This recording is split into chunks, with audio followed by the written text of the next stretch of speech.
Welcome to the Tech Egg. Don't get scrambled. Enjoy the video. You're starting now.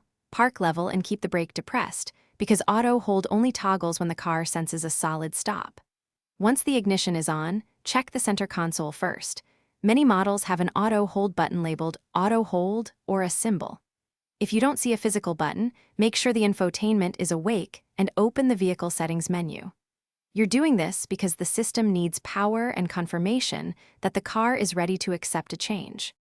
Press the auto hold button once and watch the indicator. If it turns off, you're done.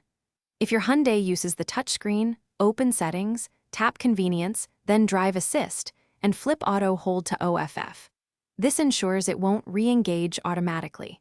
For models with steering wheel cluster controls, use the up/down and OK buttons to navigate to driver assist settings and disable auto hold there. You do this because different model years move the control locations. The system must be explicitly turned off, and once you've toggled it off, verify the instrument cluster and any head-up display show auto hold as OFF. That confirms the change is registered. If auto hold re-enables after restarting, inspect drive mode memory or saved user profiles.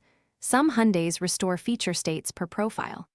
If the system still won't stay off, cycle the ignition power, check relevant fuses, and if needed, schedule a dealer visit, software updates, or a calibration.